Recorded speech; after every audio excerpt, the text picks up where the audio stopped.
الشهيد زينات الرفيق علي الحافظ الشهيد زينات استشهدت قبل استشهادها رسالة للقائد. أنا من مواليد 1972 من مدينة مراطي، اسمها زينب كناشي، يعني هاي اسمها حركي. بالأصل أنا من قرية المالي التابعة لمدينة مراطي هاي تركيا. نحن معروفين في المنطقة باسم عشيرة مابورين، حسنا كنا عشاير وكل فقط له اسم. لقد تخرجت من جامعة كينونو في مراطي قسم مستشارة نفسية.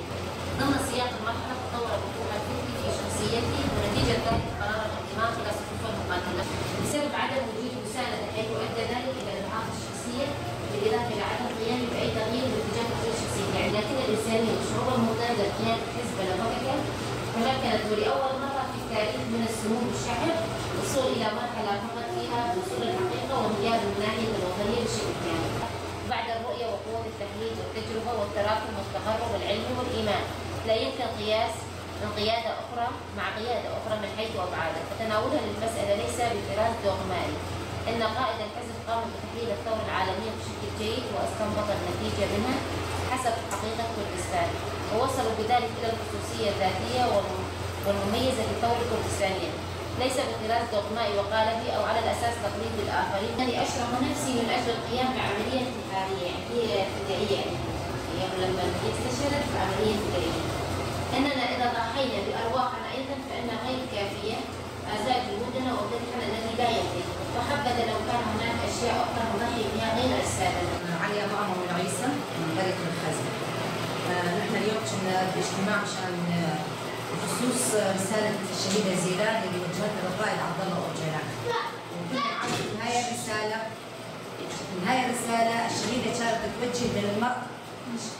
إنها وجهت للقائد عبد الله أوجلان، هي وجهت للمرأة إن المرأة لازم تتحرر، والمرأة لازم يكون عندها شخصية، المرأة لازم كل مجتمعاتنا المرأة جعلت تنظلم. كنا نعرف ان المرأة جعلت تنظلم كل المجتمعات وخاصة المجتمعات العربية، المجتمعات الكردية، جميع المجتمعات. المرأة اللي تعرضت للظلم، كل مرأة تعرضت للظلم تخرج لها رسالة الشهيدة زيلان. من خلال رسالة الشهيدة زيلان بدها تعبر عن حالها. الشهيدة زيلان عبرت بأنه اختارت حالها انها تكون تفدي بروحها، فدت بروحها، فعملت ساوت عملية انتحارية، ضحت أغلى شيء يملكه الإنسان شنو؟ هو الروح. لما حست إن المرأة تنظلم، المجتمع كله قاعد ينظلم، فحبت توصل رسالة إنه أنا راح أفجر حالي وأساوي عملية انتحارية بس مشان المجتمع يتحرر والمرأة تتحرر. بس نحن كشعب يا ترى هاي الرسالة وصلت لنا؟ وصلت لنا هاي الرسالة، رسالة الشهيدة زيلان، رسائل جميع الشهداء اللي استشهدوا وضحوا بحياتهم مشان نحن نعيش بكرامة، نعيش بكرامتنا. هاي الرسالة يا ترى وصلت؟ أنا أتمنى إنه رسائل شهدائنا تكون وصلت بما فيها رسالة الشهيدة زيلان وشهدائنا كلياتهم اللي ضحوا بحياتهم مشان حريتنا، مشان كرامتنا، مشان نحن نمشي على الطريق اللي نلاقي فيه آخر الحرية، ما نلاقي ظلم، ما نلاقي حدا يظلمنا، ما نلاقي حدا يظلمنا ونضل ساكتين. وإن تعرضنا للظلم يا ترى راح نلاقي حدا يدافع عنا؟ شهدائنا اللي ضحوا بحياتهم ودفعوا أغلى ما يملكون اللي هي حياتهم، يا ترى إذا انظلم راح حدا يدافع عن هالمظلوم؟ فأنا رسالتي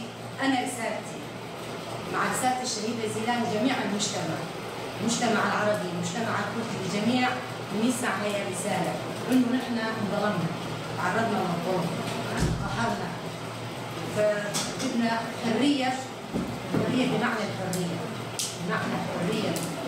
يعني مشان الإنسان لما يطالب بالحرية مو حرية شخصية، لا، الحرية هي الهدف حتى نعيش نحن بكرامة. فالحرية هي الكرامة، الحرية هي الإنسان ما يتعرض للإهانة. فكل إنسان يتعرض للإهانة هو عم تنسلب منه الحرية.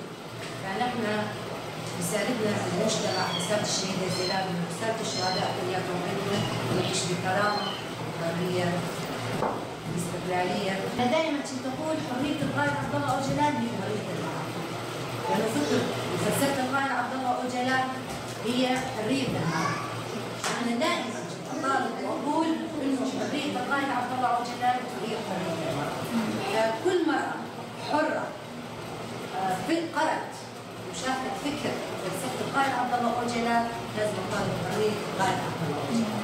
وأنا هسه بقول وبعد أقول وقبل قلت إنه حرية المرأة من حرية القائد عبد الله عوجلان. فكره وفلسفة القائد عبد الله عوجلان لو تطبق على أرض الواقع كل الشعب راح يعيش المرأة راح تعيش بحرية بمعنى الحرية بمعنى الحرام. القائد عبد الله عوجلان هو طبعا سجين جسم مو سجين روح، يعني فكره وروحه موجودة بين كل العالم. وأنا أوجه رسالة لكل مرأة أن المرأة لا تظلم المرأة. رسالتي للمرأة، المرأة لا تكسر المرأة، والمرأة خلي تساند المرأة، والمرأة خلي إذا المرأة انضمت خلي توقف تسمع منها، تسمع رأيها، أول شيء تسمع منها بعدين تحكم. المرأة لا تحكم على المرأة إذا ما قاعدة معها، لأنه ما أكيد ما راح يجي زلمة يفهم المرأة، المرأة هي اللي تفهم المرأة، فالمرأة هي اللي تساند المرأة، المرأة لا تكسر المرأة. ثوراتنا كلها ثورة المرأة، أكيد لما المرأة تتعرض للظلم بدها تقيم ثورة حتى تتحرر. فنحن أكيد إذا تعرضنا للظلم راح نثور ونعمل ثورة لحتى نتحرر. المرأة إذا ما صارت جوات